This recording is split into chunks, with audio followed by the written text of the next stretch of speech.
Hey guys, what's up? Amir Ryder here. Another episode of the TransformSales podcast, our software seller demo review series. I got Peter Redrin, founder of Coach Trigger, on the show today. Peter, what's up? Hi Amir, how are you doing? I'm doing fantastic. I'm doing great, man. I'm doing great. Just learning more about all the amazing people out there in the B2B revenue world and what they're building and why they're building it. And thank you for being on the show. For those that are listening, the people who typically listen to the show are B2B revenue buyers, whether it's CROs, CEOs, VP sales. We have a pretty big audience. Let's start it off maybe by maybe introducing yourself, the company, and maybe your background and how you came up with the whole idea to build Coach Trigger in the first place.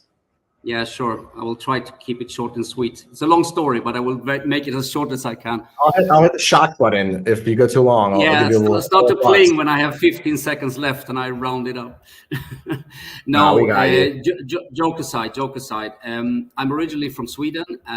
I started as a sales representative in a media company when I was 23. Now I'm 55, so that's the maths. And after a few months, the owner of the company came to me and said, "Peter, why are you selling 3 times more than all the other 27 salespeople in the sales team? You have just been here for 3 months." Well, I said, I don't know, I work like this. And I started to show him my kind of almost methodology I had pushed myself through to come to the point to be extremely efficient, time management, task management, scripting my own calls, and, do the whole shebang. And I did it just for myself. And then he said, "Could you teach all the other salespeople to do this?" I said, "I'm 23. I've been here 3 months. The people you are working have been here somewhere between 1 year and 12 years, and they are much older than me. They're not going to listen to me." "Oh no," he said, "I'm going to make you sales manager, and I'll give you the power of hire and fire. They have to listen to you, or you fire them." I was like, huh? Okay. Slightly daunting mission, but anyway, so yeah. 2 months later, 6 were fired. And 3 years later, there were 14 salespeople instead of 28. And we sold 6 times more per person per week, month, quarter, so on. And during those years, I kind of chiseled out a methodology to coach people to individual highest possible performance that I call IPC. So individual performance coaching. It works extremely well when it comes to coaching salespeople, but actually it works on any kind of employee group. We are doing this today with sales teams and everything fine, but we can also do this with consultant teams or support teams or whatever. Wherever performance is lacking or productivity is not high enough, then we can do it. So to recap, you were an expert. You were a naturally gifted, talented salesperson who had a methodology that you created. And once your boss asked you, how are you doing what you're doing? You showed a methodology, and he quickly empowered you to be a leader of the team, fire who needed to be fired. And you took your own secret sauce and you built it into a platform.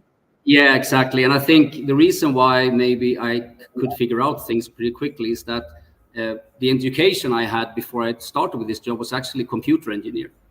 So, to see processes and make, the schematics of everything and to understand the flow and all that. So I kind of applied that on sales. Plus, I love people. I love sales. I love to explain people. I'm a good storyteller naturally since I was young. And yeah, so it made me into a very good... By logic or emotion? Both. I think you should be, if you don't have a strong personality, I don't think you can be a really strong salesperson.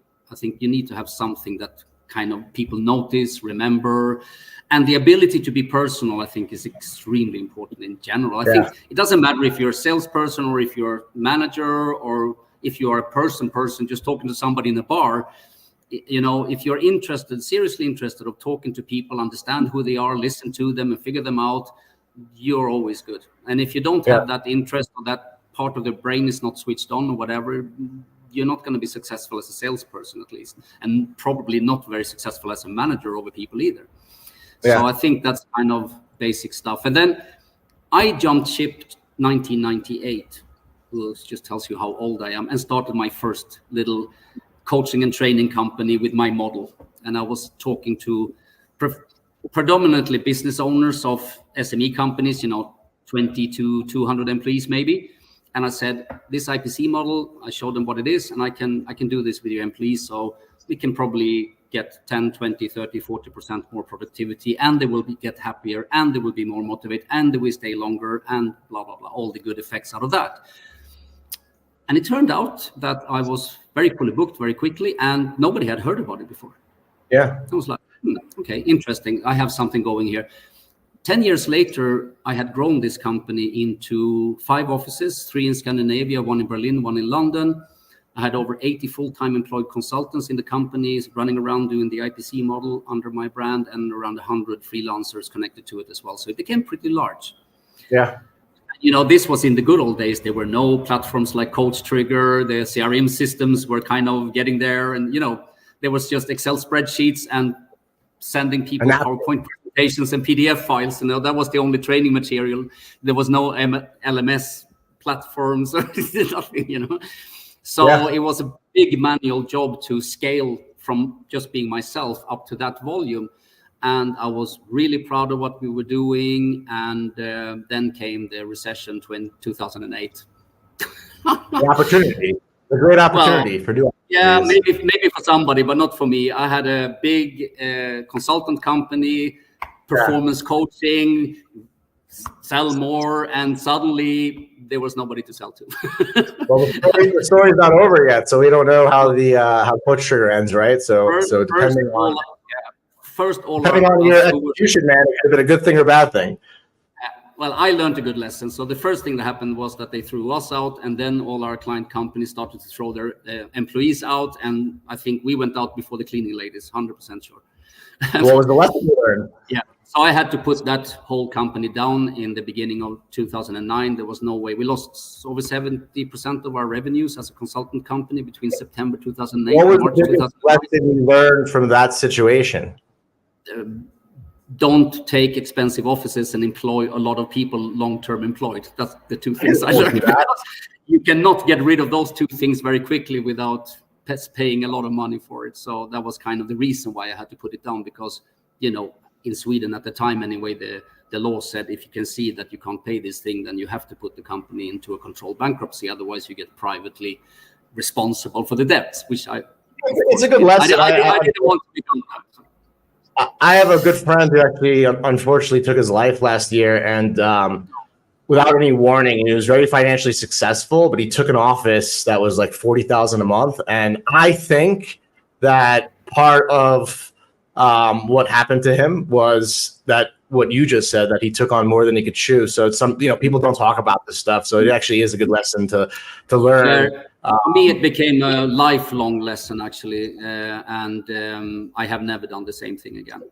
It was great for the ego at the time, and before September 2008, we were great, we were profitable, stable, everything looked good. But what happened 2008 and 9, especially in Europe, because in Europe we were very unprepared for the financial crisis. Maybe there was difference in the Americas, I don't know, but in Europe we were very unprepared, and it was almost like a force majeure situation. Nobody was complaining about anybody or anything. It just went the way it went. Anyway, so I spent 10 years.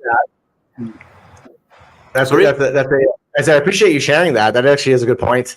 I'm not. We all have backgrounds. I think many of the viewers, if they are 45 or more, they remember 2008 and 2009 in the business life. I'm 30 and I remember it.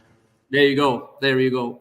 So anyway, that took me to another good project. 10 years I spent building up a company with online platforms, mobile apps, community platforms and stuff like that. So I didn't want to have anything to do with coaching and training anymore, because that was a big slap in the face what happened there. So I did something else. They went very good. I was more lucky that time, because in November 2019, an investment company bought the company from me. I sold it very well. And 5 months later came COVID. Private equity? Family office? Private equity, family office, VC? Who bought you? No, it was a angel investor, actually. He had built and sold a few companies by himself, IT companies, and he bought he and his business partner bought my an angel acquisitioner. Yeah. So tell me about Trigger in the sense of like, you know, what could people do now with your platform, but that they couldn't do before, and you know that could obviously just be your methodology baked into the system. But is there like talk to me about like before Coach Trigger and after, like what can people do now that they couldn't do before with your platform? I mean, you're right. I built Coach Trigger with my IPC model as a methodology inside the platform. So it's simple. It's a SaaS platform. The coach has a dashboard on the screen of the computer where the coach can see exactly what everybody he is coaching, what they are doing, what they are not doing. There's a messaging system between the coach and the coachee. So the coachees or the employees that are getting the coaching, receiving the coaching, they download our mobile app and log in, and then they have a tailor-made IPC screen because we make a survey with all employees, so they have actually answered 18 IPC questions, and we know, okay, this is the answer from this person. Now we have to do this with this person for the next 1, 2, 3 months to get that person to up to the performance level that this person could have instead of what they are having today. And everybody gets both each employee, each team, and the company. We present actually after we make the survey in the beginning a percentage of what kind of performance level do you have in your people currently towards what they could be performing and the productivity level that is possible. So, and it's funny, you know, when we do this, that's the first step we do with a new client. We make the survey, we map the managers. Managers have ideas. I want my people to be better at this. Okay, fine, thank you. Now we have that list. Then we have the survey with the people, and they have their input to us. And that compiled becomes the performance scoring of the company today. And then we show that report, and we do this step for free. So that's a consultant report we make for free. So the new client can see this is your situation today. You are on 52, 61. The highest score we ever had was 72% out of 100%, which would then be the potential performance. So if I'm listening correctly, sorry, I don't want to keep going. Keep going. Yeah. I thought you paused. So the platform is based on the IPC model, which is actually a daily communication between the designated coach and the designated coachee. Okay. Yes. And we do that through texting in the mobile app that the people download. So it's actually all based on texting, not video meetings, not classrooms, nothing. We text with the people because it turns out that where we are today, people text with other people 80% of the communication they do, and they talk around 20% of the communication they do. So texting and coaching people via texting inside our platform has been a super successful case for us. So if I'm listening correctly, you're basically, so I didn't mean to cut you off, because I just wanted to slow it down for the audience. I can break down what you're saying, because I also asked you, I said, what could they do before with your platform? What did they do before your platform? What can they do now without, right? And if I'm listening correctly, and you'll get a demo opportunity, in the past, a company can go buy an LMS. They can buy a sales hood of this or that. There's so many of them. But then they would have to implement a methodology inside it, hire employees to operate it, hire coaches, right? Almost like a do-it-yourself platform. And if I hear you correctly, your Coach Trigger is a done-for-you platform as a service where the methodology is baked in, the technology is baked in, and the actual coaches belong to your company, and a company can be faster, cheaper, and more efficient and execute your methodology without having to hire staff or implement an LMS or do all that, right? So you're more of a done-for-you real-time coaching platform than in the past, do-it-yourself. Is that correct? Am I reading it the right way? You understood everything correctly. That's exactly. I didn't understand. I hire myself, man. This is my job. I couldn't have explained it better myself, actually, because that is correct. So, example. Let's say we have a client. They have 20 salespeople or whatever kind of people they have, And then we make the preparation survey, set up the coach trigger, put in designated coach to each person, and then we start. And it's a super simple price model. We charge $60 per employee per month. So that's the price point. All right. And it's our platform, it's our coaches. We connect with the people through the mobile app, and there we go. And from the first week to the fourth week of the first month, we normally always present minimum 10% increase in productivity already the first month. And the platform also have, importantly, since you have an audience, the platform has a report system. So the managers on the client side have their logins. They can follow, see how everything is going. The curves start to go up, and everything is there. When you said 10% gain, did you mean 10% increase in closing rate, 10% increase in actual sales activities? What did you mean in that moment? Depends. You know, as well as your audience know, you can have a fast selling product or service that maybe every salesperson sell 5 or 10 per week. Of course, then inside the first month, you can see incremental sales results, increase invoicing. Yeah. But many of the clients we work with, they don't have that. They have maybe 3, 6, 12. I mean, the longer sales process you have, the more productivity problems you normally have, because you don't see it. You know, it's kind of hidden in the CRM system, and everybody say, yeah, but I have these 24 clients in pipeline, and they are in step 3 and 4. And then 6 months later, you realize this guy's not closing anything. And then 12 months later, bloody hell, nothing happened. So then you lost a year with that problem, right?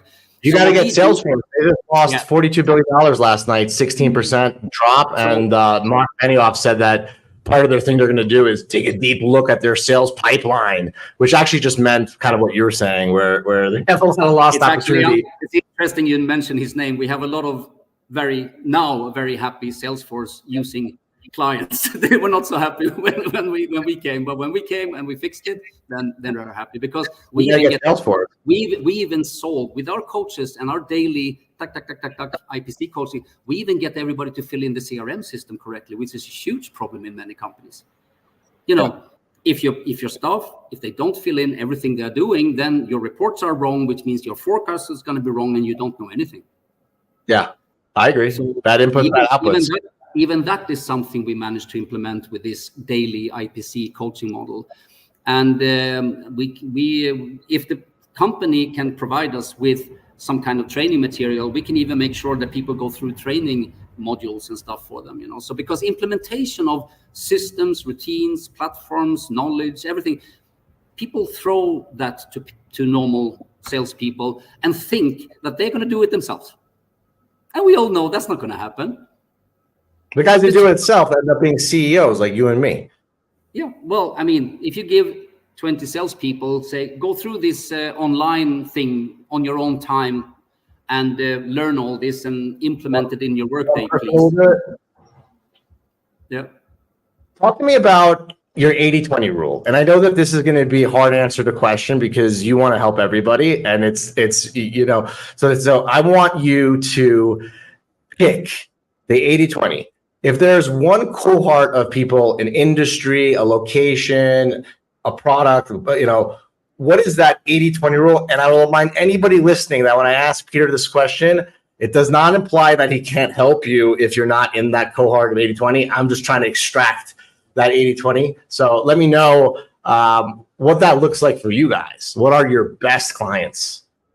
I think our best clients is a company that has a decent, or at least half decent structure that people are working after.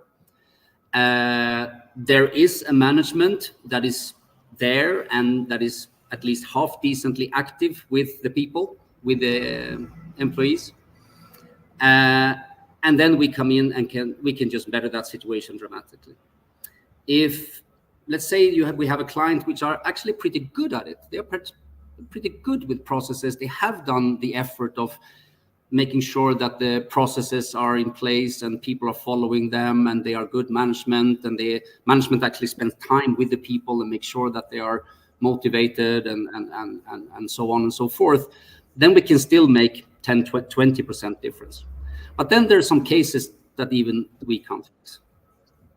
Yeah, I don't want you to get out of 80-20 because I understand why you say what you said. They have it's like somebody who's got a cake half baked, and your platform comes in and allows them to do it faster, cheaper, more efficient to bake the cake. And that makes sense to me, right? So the 80% that we work with very successfully are either, before we came around, they were half decent or decently decent. That makes sense. And then that works for us. We have the 20 rule. If you mean 20, these guys we can't help, if that's what you mean. Yeah, but we talk about those guys. Well, we talked about the guys you can help. You can tell me who you can't help if you want to. Yeah, I can tell you, because for me, that was the 80-20 grid, because 80% of the companies, the 80% of the companies of the world we can help, but 20% we can't. And that is where there has been a history of long-term, almost non-existing management. Everybody in the company do whatever they like. They've never really done a proper report, and it is like really like freedom and responsibility. And I hope you're going to make some money for me. But if it has been like that for some years, then we are out. We do the report, and we do that of burning and churning, right? If they're not your client, right? If their methodologies get them in, get them out fast.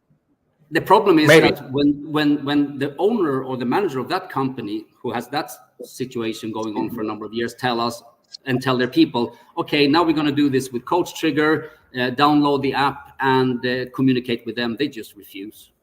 They just don't want to do it because they're on site. Who would be a better client? A company that has a remote sales team, or a company that has an on-site sales team, and why?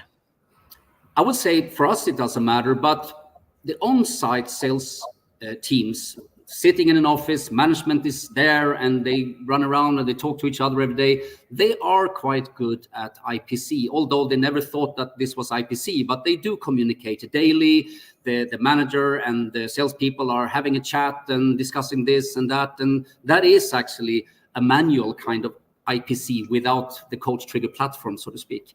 So they are normally quite good. We can still help them to squeeze maybe 10-20% increase of their performance and the productivity of their team members.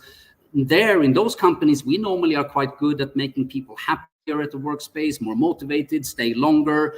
Companies like that sometimes have a high churn rate of people starting and disappearing, and we can slow down that process so people stay longer, they get all those benefits, and we can probably raise the performance and productivity a little bit. But when you look at traveling salespeople or remote salespeople or people on the move in general in sales, that's where the big gains are to win, because in those cases, many company managers struggle to understand, how am I going to make sure that these people are actually doing a really great 8 or preferably 10-hour day?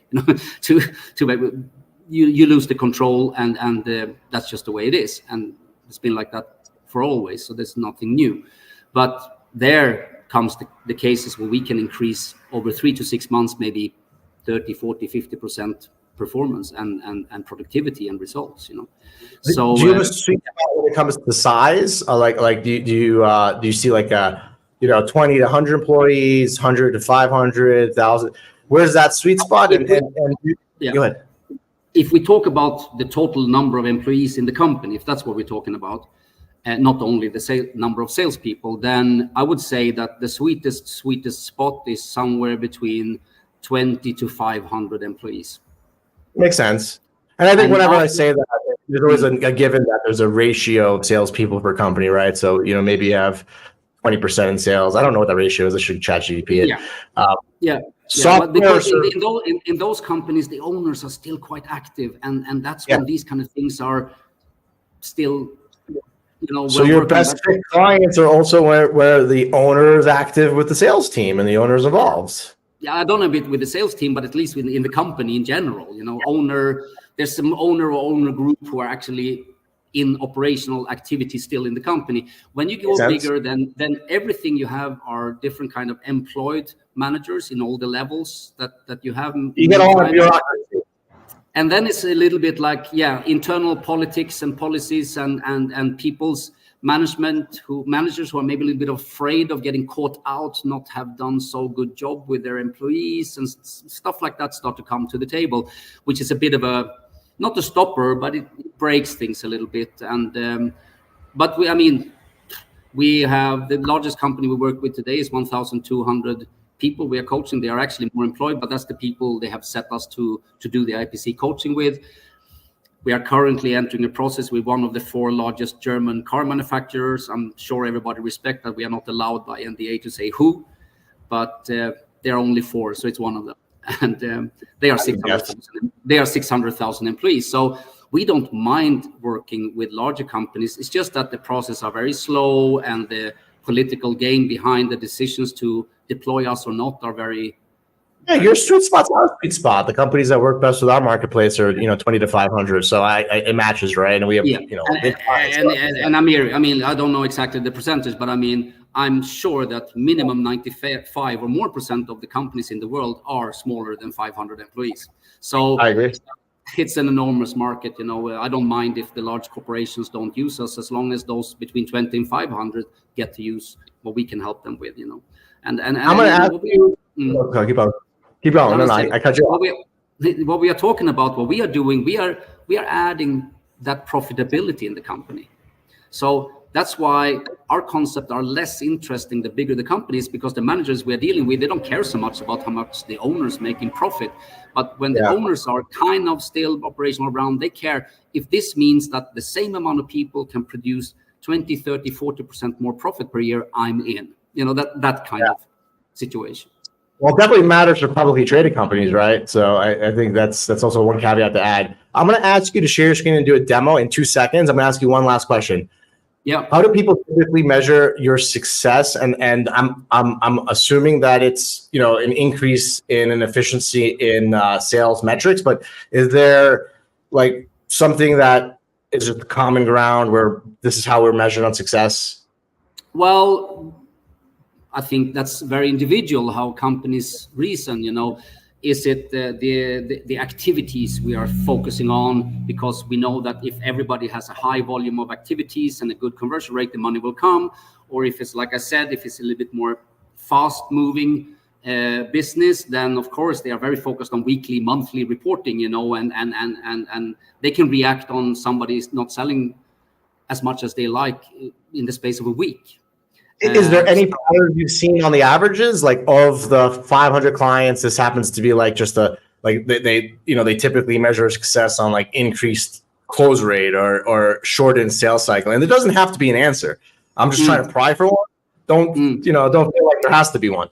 No, actually, I wouldn't say that there's a majority anywhere of what you're asking for. I think we see clearly some companies are activity focused, some companies are conversion percentage focused, some people are quality focused, if you would say, like don't put the wrong clients into the pipeline because we have a 6, 12, 18 month process. So then quality check on what leads actually goes into the sales funnel is super important, because whatever clients we put into the CRM system today is going to lead our future in 2 years, 3 years time, so you have to choose your clients very wisely. Which ones do you start putting this expensive sales process on if it's a long sales process? And especially if it's a wrong client, maybe we can make $100,000 revenue per year on them. And if the right client, same amount of sales work, same amount of effort, same amount of time, suddenly you can make 5 million in yearly revenue on them. So would it be safe to say that clients measure success with your platform typically based on the main pain point as to why they bought the platform in the first place? Meaning, like, if a client had a feeling that his sales team had low activity and that's kind of where they got the interest to look at Coach Trigger, that they typically would measure your success on that metric. So typically it's like the input that causes the output in that question. I would say there are 3 most common reasons why we start working with a new client. 3. 1 is that they feel that the activity levels are too low. 2 is that they have people are not following the internal routines and funnel systems or whatever they have decided. And 3 is that they see that they have some kind of problem with their conversion rate. That's the 3 most common reasons, and then comes all the other ones as well. We do have clients who come to us for the sole reason that they have problems with keeping the staff, and we are quite good to increase that kind of value, those kind of values, because I think a positive side effect of Coach Trigger IPC coaching when we do it with the employees is that they like to go to work more. And since the company has given them this support through Coach Trigger and your dedicated coach inside Coach Trigger, they are more loyal to the company. They stay longer. They recommend people to go there. You get that thing going. And if you haven't got that thing, yeah, because right. I would say you're going to see in the show, I'm not going to bore anybody with a long demo. I'm just going to show a little bit quickly on the screen how it looks like. But we focus on, yes, there are the hard, what do you call them, key performing activities, that you need to do. Otherwise, nothing will happen. And then you have what we call the soft performance values. How is your time management? How is your task management? How much positive energy do you feel today? What kind of problems do you occur? All these kind of soft values, which is highly impacting a person's performance level. It's not only book more meetings, make more calls. That's part of your methodology. That's not really the right coaching, because the reason why this person is booking too few meetings, it may be something completely different. It's time management. And of course, or there can be mental health issues, problems at home, bad relationship with a manager, a colleague that I'm fighting with, or whatever. Yeah. And suddenly the performance goes down. It can be, we have 18 points, soft points we are checking with everybody we work with. Take away all the key performing activities that our clients want them to do better in. Makes sense. So that's why we are calling ourselves a coaching platform, and our coaches are actually coaches, because if you don't want to solve those issues with your employees, it's not going to make a big difference. You need to solve the basic problems that is making a person not performing correctly. And normally it's not because they are stupid, and it's not because they are not working 8 hours, and it's not because they don't know what to do. It's something else. Yeah. They can improve those basic skills, of course. I'm trying to dig deeper with you. Yeah. You do that to the coaching. Are you ready for the demo? Why not? If you are, I am. I'm ready. For those listening, this is not going to be the last time we have Peter on the show. So this demo is going to be more just general, high level. But I'm pretty confident that we'll have him back on and go into specifically how this could be used for sales agencies. We need those. We'll get granular. We'll keep it general. And all your viewers can know that we are very generous with discovery periods. We do a lot of one-on-one live video demonstrations to interested managers and stuff. So no worries. How many minutes do you give me? One viewer, by the way, his name is Steve Burden. I think you know him. He's the only fan. What do you think about Steve and his agency? Steve is a great guy. I know him more as Steve Burton, the person, and Steve Burton, the person who has a lot of people in his network and things like that. I haven't really been involved too much in what he's doing with his agency, although I know what they are doing. I know they are winning quite a lot of prizes, I see. They have one of the higher LTVs, so lifetime value, and I can't give the exact numbers, but it does seem that when a company has a $50,000 AC above or more, relies heavily on the phone channel, they just don't churn them. And that's an industry where churning is common. So they are one of the top performing agencies, and he is a great guy and a great father. And shout out to Steve Burden for just being awesome and helpful. He sends his regards. Let's do this demo. I don't want to keep you too much longer. But how many minutes do you give me? Here's in Mallorca. You guys should go visit the island of Mallorca. It's beautiful. Yeah, I moved here in 2009 after that controlled bankruptcy I just told you about a little bit earlier. So that made me say, okay, now I have nothing. I have a good bank account. I'm moving, and I wanted to be in an awesome very nice. And it's a lot of me living here, actually, a lot of international entrepreneurs and company owners, because our airport is extremely well connected. We can fly anywhere direct, and it's a very nice place to live. What's the airport? Was it Malaga? Malaga? No. Mallorca is an island outside Barcelona. Malaga is like the main hub. Yeah, so Palma de Mallorca is our capital in this island, and that's where the airport is. Marbella is in the south of Spain, very close to the Gibraltar. straight to Gibraltar and the Strait of Morocco and all that. Yeah. I was at Tariq. It was very windy. What's warmer, Sweden, your home, or Mallorca? Forget about it. I mean, in Sweden, we are built for plus 25 to minus 25, and it's more close to minus 25 than plus 25 most of the year. So that's kind of Sweden. And Mallorca is the coldest evenings we have here are 4 or 5 degrees, and then in the daytime 15, 16, and then when the summer comes, we have 6-7 months where we are 25 to 35 degrees every day. So it's sounds like you're winning, man. I like it. Oh yeah, I'm the winner, absolutely. Maybe Sweden was a loser as well when I left. I don't know about that, but I don't know. A winner. I feel like a winner living here anyway. I got a good friend from Sweden. It's Carl. He's the CRO of GetAccept. You probably know him. Yeah. He's a very nice guy. No, I don't know. I heard about the company, but I don't know Carl. Yeah. I'll connect you guys. He's an awesome person. There's a lot of people in the world I still don't know. I promise. I'll introduce you to 2 new people this year. Fantastic. That's my commitment. Fantastic. My commitment to you. Let's do this demo. Yeah. So I don't know how many minutes I have, but I will make a short one. You got plenty of time. Okay. You can just ask questions whenever you like. I need to share my screen, I guess. Yeah, you can share your screen and I'll put it up there. There's a little plus button. And for anybody who wants to stream their podcast, you could use StreamYard like us. It's awesome. We like it. Shall I click on present? You shall. Present. It's the first time I'm doing this in StreamYard, actually. Maybe it won't be the last. Here we go. Yeah. Well, share screen. Now we're getting somewhere. There we go. So you see my screen? I do. Okay. So this is 2 screens, actually. Here I have a little bit of an impersonation of the mobile app that the coachee, the employee, is working in. And here is the coaching dashboard that the coach works in. Okay. So just to listen, so mostly used by mobile app, then we. Sorry.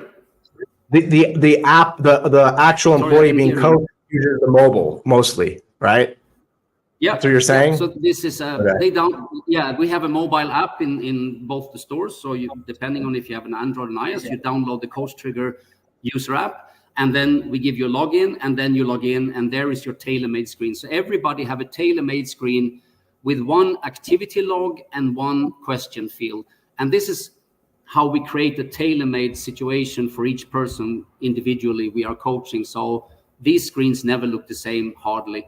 Some of them look the same, but they have different targets maybe. And yeah, it's a totally tailored screen that each person have in the mobile app. So it fits 100% to what they are doing and what we have found out through the survey and through the manager mapping that we need to help this person with. So it's very, very individual. You can invite users here when you are in the coaching dashboard. You can create teams. You can create what activities and questions and stuff you want to have on each person's mobile phone. We have a ranking report. We have different kind of development report. This is the kind of reports that the managers are staring at in our platform.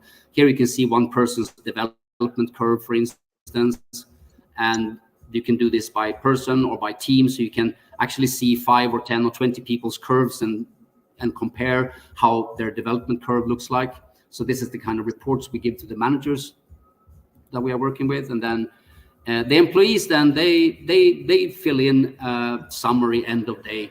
So they open the app, fill this in every day, and write us some text and stuff. And then our coach see that in here on the coaching screen. So this is actually the same information you saw on the mobile app. This is how our coaches see this. So then we can look at this person or yesterday, we can look at on a weekly basis. I ask a quick question. We can analyze how this person is moving towards their targets, and yeah. From what it looks like too, it also seems like an interface where a sales team normally would have daily KPIs filled out, where this kind of also uses that activity of reporting KPIs. It uses those as the coaching events so that it's almost like, hey, let's grab this information in real time in a way that's natural to the sales rep, and then we'll process it? Exactly. Okay. And it's a mix of these harder activity targets that their managers needs them to meet, and the softer things that we know have to do with lack of performance. So it's a mix of that, which makes that the people we work with, the employees, the salespeople, they love to fill this in and communicate with us, because we care about all those soft factors that are disturbing them. And for some people, it's the first time somebody care about that.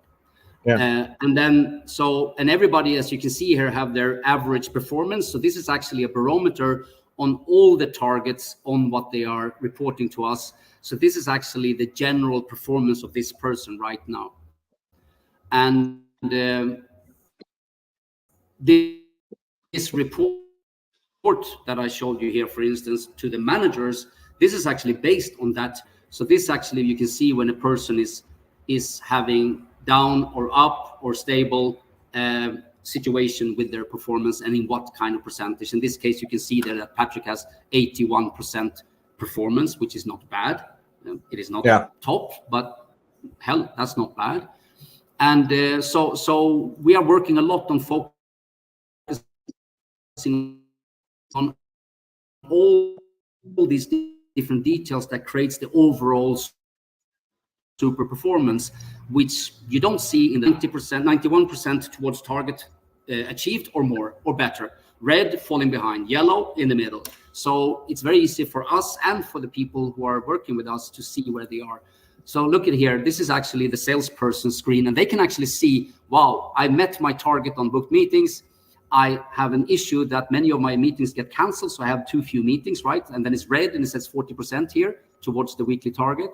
The number of quotes and offers sent, okay, in the middle. I actually made quite a few orders, probably because I had been working quite a long time with them, and now they have been closing in, right?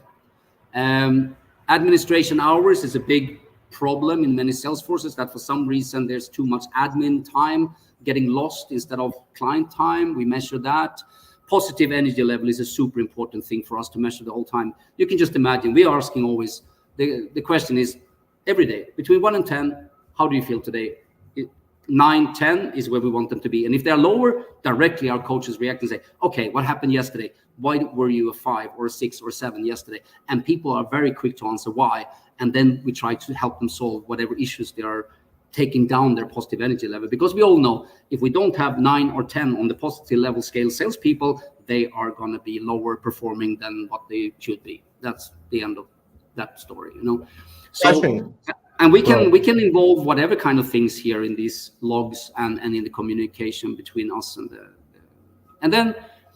So this is the messaging platform we have included. So I'm the coach, and I can text my feedback to the end of the report and text backwards and forwards during the day with each person through our own communication platform inside the mobile app of the coachee and here for the coach. And is there any way to integrate that with Slack for anybody listening? Sorry? Is there any way to integrate that with Slack for anybody who's listening to like push the messages? No. This is so sensitive. Private coachee communication is GDPR safe platform. Nobody can see it except from the coach and the coachee. If that wasn't the case, nobody will communicate with us with this sensitive stuff. No, you're right. People are not comfortable on sometimes being honest about their issues. If I was a sales leader looking at this now and I used HubSpot or Salesforce, how would this interact with my tools? Well, the thing is that we have two ways of doing this.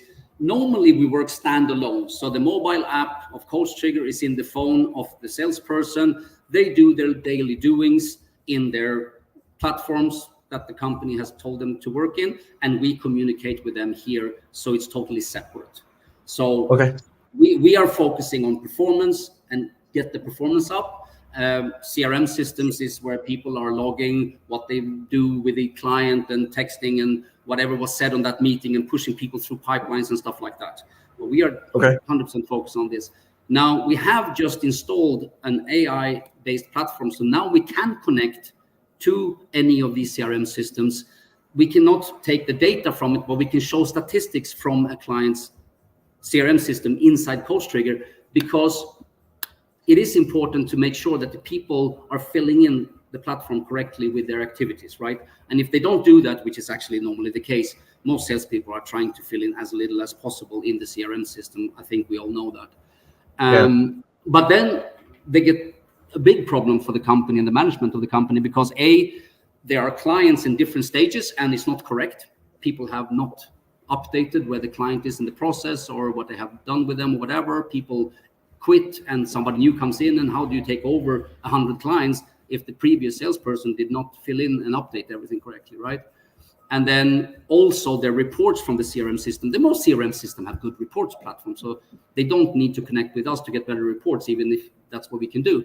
But the data is not correct, and we can coach and we can compare them together with each person.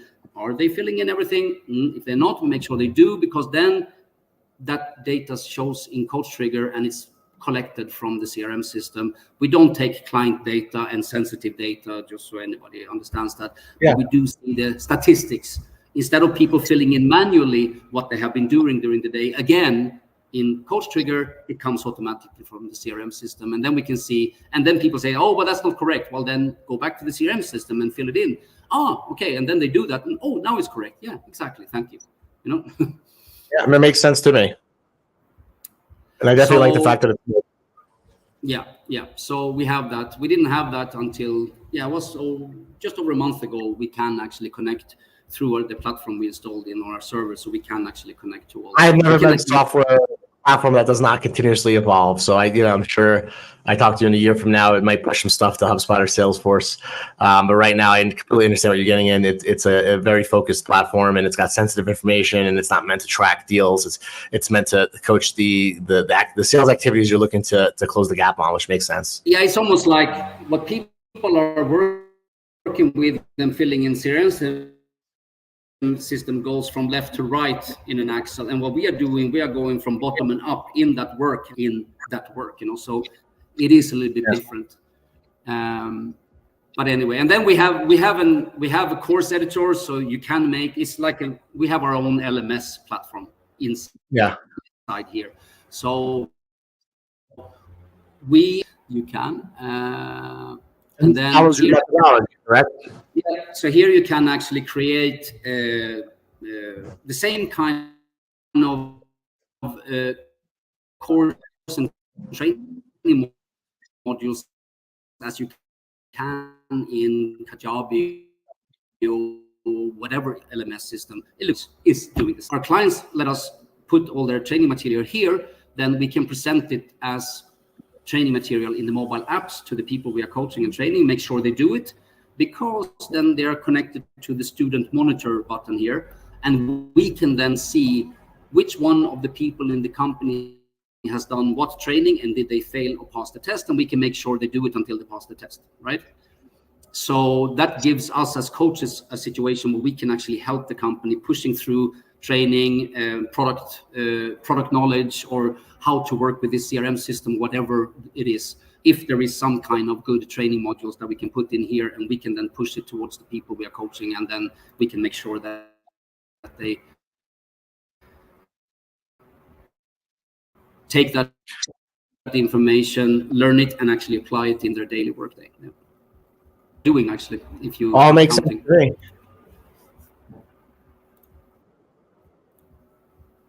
Talk to me about where people. You guys Yeah, I think that's good for today. But my question is, my question would be for anybody who's interested in trying it out. Obviously, we have, we have you guys listed on our marketplace to check it out there. Are there any free trials that you guys offer? How do people typically work with you guys?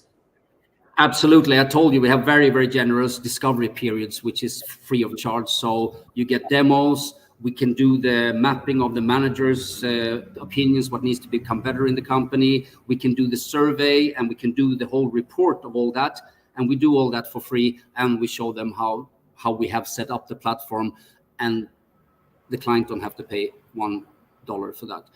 If you guys do a pilot offer, basically, you guys do a value, a use case and a value proposition as a pilot, which is great. Some consultants don't like that we do all this for free, because they actually charge $200, $300, $400, $500 an hour to make this kind of surveys and reports. But we do it for free because we need to know this. Otherwise, we don't know how to put the coach trigger system to do the setup, and what is actually the problem with everybody in this, what is the situation in this company. And we don't want to start anything until we know that. So we want to do that. And the clients are very happy we do this. So they know everything, the clients, before they start paying us $1.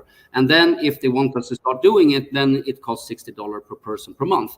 And that's a flat fee. And that's it, you know. So we normally go to the next stage is that the clients sign up to do 1 month, and they have to pay for it, but it's a 1 month, no long-term contract. And then during that month, they can see how this is working. They can follow the reports, and they can see how much percentage gain on performance and productivity that we can create in just 1 month. And then they can decide if they want to continue or not. And not even there we sign any long-term contract, because when they continue after the first month, it's actually a subscription model with 30-day notice period. So you just have us as long as you want us, and when you don't want contract, proof of concept, trial. Yeah. And if you don't want us to continue, we have 30 days to wrap it up, hand over, and whatever, and then we're gone. Awesome. Peter, this has been awesome. Everybody, thank you for tuning in to the Transform Sales Podcast. We're on episode 150, so I don't even know. Peter, if somebody wants to connect with you on social media, follow you, learn more about your concepts before maybe a pilot, where's the best place to check you guys out? I can tell you, I'm so easy. There's only one Peter Redrin in the whole world. It's ridiculous. I can't hide anywhere. If you search anywhere, Peter Redrin, there's a LinkedIn. It's only one. My father decided when I was 14 years old that we should change the surname, because we had in Sweden, my father was an immigrant, and we were not treated well in Sweden because of the surname we had. We kids in school, kids are pretty cruel in school, if you didn't know. and so my father changed into a name that nobody had, and still we are the only ones. So Peter Redrin, search anywhere, you find me, connect with me, send me a text. I'm happy to chat with anybody. And I think my whole philosophy of doing this with Coach Trigger is that we don't force anybody to do anything. If you want to have a meeting, we have a meeting. If you want us to do the free discovery, we do the free discovery. If you want us to continue, we do that. And if you're not, we are fine. We have so many clients to work with, and we have so much traction in what we're doing. We are super happy to do it this way. And some people say, Peter, maybe you shouldn't be so generous with all this free stuff. And I say, oh, why not? We can afford it. So why not? I think. And it's also something which is very important to understand, I think. And I think your listeners, when they've been listening to this, they feel this is a sensitive area we walk into. It is actually sensitive for the managers. Who are we, and what are we going to do with their salespeople or their staff or whatever? And what is this Coach Trigger? What is this IPC model? And they want to feel safe before they present something to the staff and the people in the company that they are actually going to do. So I think this is actually the way to do it. You need to be generous with a good discovery period for free with clients in these kind of areas. And if you can't do that, maybe you have the wrong business model. We have obviously the right business model because we can economically afford it, and we love it, and our clients love it. And many of our affiliate partners that we have love it, because it's kind of no risk to recommend us to have a meeting with us, because we're not going to do that anymore. Yeah. I mean, in the worst case scenario for a new client, you're going to get the report done, loads of knowledge about what's wrong and what you can do about things in the company. Yeah. And if you don't want to do it with us, you had a free report. So that's the worst thing that can happen. It's a strong offer. It's a valuable offer. I like it. I mean, you have an offer, and they could use your platform to solve problems or solve it any way they want, but they get the offer, right? And I think that's the right way of doing it. Thank you again for being a guest. I'm going to let you go, and we'll be in touch. And hopefully people find a lot of value in what you're building, and they can work on increasing some of those metrics so that they can be more efficient, because efficiency is the way to go. Great, Amir. I'm so happy you invited me to this talk. And thank you, everybody, for listening.